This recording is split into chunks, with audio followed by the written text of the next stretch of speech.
Welcome back, guys, it's Pliskin here, and we're going to be going over something that's been requested quite often.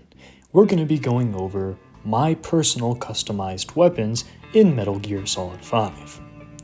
Now, there are only 4 weapons that I really use that I customize. However, just because I want to keep things rounded off, we're going to make this a top 5 list, just because I like the way that feels and it just sounds better than a top 4 list. So with that being said, here are my top 5 customized weapons from Metal Gear Solid 5. Coming up first, we have the slightly modified Tranquilizer Birkoff. Now this gun in of itself is already phenomenal. Once you unlock it, it's pretty much the best pistol in the game. However, I'm including this as the 5th place and kind of a bonus weapon because I like to give it more so of a stronger suppressor. Because odds are when I'm using this, there will come a moment where I turn a corner and panic and just empty out into a guy, and I don't want that suppressor wearing off. Because while the Tranq aspect still rings true even without the suppressor, if you're not using this with a suppressor, you're at a disadvantage in combat situations. That being said, you could technically run this as a non-lethal combat weapon. But again, with that being said, there are better options for that, which is what we're going to be getting into right now. Welcome to Outer Heaven. So coming in at 4th place, we have the Tranq Sniper. Now I'm not saying Renov or MD2000 non-lethal variants because this is kind of a spot for both. You see, eventually the MD2000 non-lethal becomes good enough on its own to the point where I feel I don't need to customize it. However, there's a large chunk of the game where you go without this weapon. It takes a while to unlock. So with that being said, the Renov is an excellent supplement for the early game. I can put a very powerful optic on this, I can suppress it, and while the Tranq darts don't work as fast as the MD2000, it's still a phenomenal substitute until I can get that MD2000. With that being said, even when I unlock the MD2000, it takes a while before it gets a decent enough suppressor and decent enough optic, so in that meantime I might go into the customization viewer and switch up the sniper to give it said optic and said suppressor. Now the reason why I go through the trouble of making sure I customize weapons to act like this gun even before I unlock it is because it's just arguably the best gun in the game. It's almost a cop-out. I can use this in 3rd person, I can of course snipe people with this, and as long as they're not wearing armor, no matter where I hit them, it's a guaranteed knockout in under 10 seconds. So I can shut down entire bases, clear out entire missions, unless the objective is to kill a guy or to take down guys that are wearing armor or vehicles. This is the go-to gun. This is the gun you use to break the phantom pain.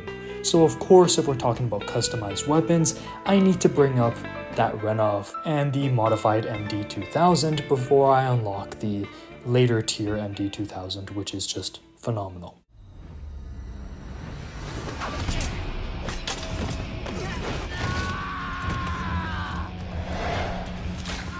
Now in 3rd place, we're going to keep to the theme of non-lethals, and we're going to be talking about my modified Broughton. Now, I don't know if I'm pronouncing it right, but it's a fictional gun name, so I'm just going to say Broughton, and yeah, if you don't like it, fuck you.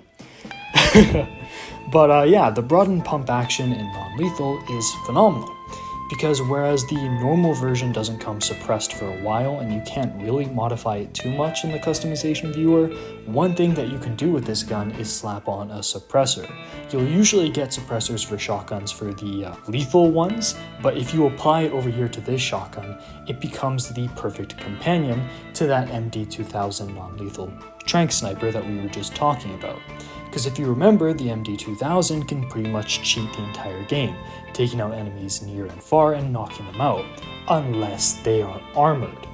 So, the pump action non-lethal is phenomenal for when I come across armored opponents and want to take them out without killing them. Even if it doesn't knock them out right on the spot, it'll stun them long enough for me to run up to them and use CQC. That being said, it's also phenomenal to use on regular guys, and even if I'm walking in the open world and I see an animal that I want to bring back to base, it's a lot quicker to whip this out and point blank it than it is to, take out the sniper and take my time to aim. Never draw a weapon on a fellow soldier. You got that? Coming into the number 2 spot, we have our first lethal weapon. Now here I take the AK and I make it a really compact carbine. The MRS-4 is great and all, but it doesn't really do as much damage as I would like it to. The UNARC is a little too big, bulky, and you have that ammo limitation at 20 rounds, and then you get the really long stick mags if you want to extend it, and I don't really like the way that looks. And arguably the AK has the best balance of accuracy and damage anyway, so if I'm going to modify a gun into a compact carbine, I'm going to go with that. It hits hard and kills enemies extremely fast. I can use it even to chew down the health of choppers. If an animal charges me, if I'm going for headshots, if I'm in a straight up combat scenario, this is a rifle that I can always rely on. I use the EOTech type optic just because it's very precise. You really get that nice close up, close in there when you're aiming, so you don't have all that space around like you do with other optics. And it's just a really good mid to close range tool. Like if you just want to kill the enemies that you're going up against, or you just want something for when shit hits the fan in close quarters, this is a great option to go with. Also, a personal pet peeve of mine is when Snake is carrying a really long rifle on his side and the suppressor makes it even longer, and it just looks so bulky and impractical to carry that way. So I always try to go with something more compact when I'm going for my rifles that he keeps on his side. Again, just because it's a pet peeve of mine and I don't want to be driven crazy by seeing him walk around with something that has like a 20+ inch barrel, a long ass stock, and a huge ass suppressor going off of it. At that point there, I just modify one of the weapons you can keep on your back to look like that rifle.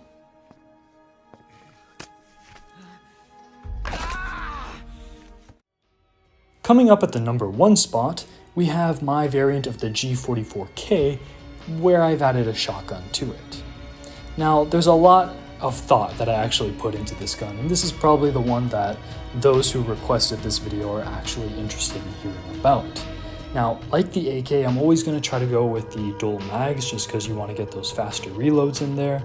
I put the 3x optic just because the G44 is capable of going to those ranges, so when I'm going around and getting my headshots, I can even breach into kind of sniper territory when I'm going around a base, so I can use it as that like precision silenced weapon, but then I also add on a shotgun to it. Now the reason I do this is because the G44 doesn't do as much damage as the AK. So when I'm coming across guys that are charging me, or when I'm going up against heavy guys, instead of just trying to empty a mag into them, I can just whip out the shotgun and kill or stun them. With this gun here, it's mainly a lethal gun, but when it comes to those heavy infantry troopers, you can kind of breach over into the non-lethal territory. Now I personally don't know if it's possible, but if there's a way to put a non-lethal shotgun onto this rifle design that I have worked up here, that would be perfect, because then you'd have the benefits of a non-lethal weapon and the benefits of a lethal weapon in one package, and that would be really freaking cool. So if that can be done and I'm just missing out on something, please let me know down in the comments below. This G44 is supposed to be a combination of that stealth rifle that you always see in Metal Gear with the combat benefits of a shotgun. So if I'm going around a base, I can get my headshots, but then if I see a heavy, I can switch over to the shotgun. Or if I'm just charging into a room and taking out all the targets really fast and then ducking out of there before anyone knows anything, I'll be using that shotgun. With this setup, I can go between those two roles really easily. But yeah, those are my customized weapons in Metal Gear Solid 5 that I always tend to use, so for those of you that were curious, this was a little casual discussion of how that goes down. Anyways, I hope you guys enjoyed. I'll see you on the next video. This has been Pliskin, over and out.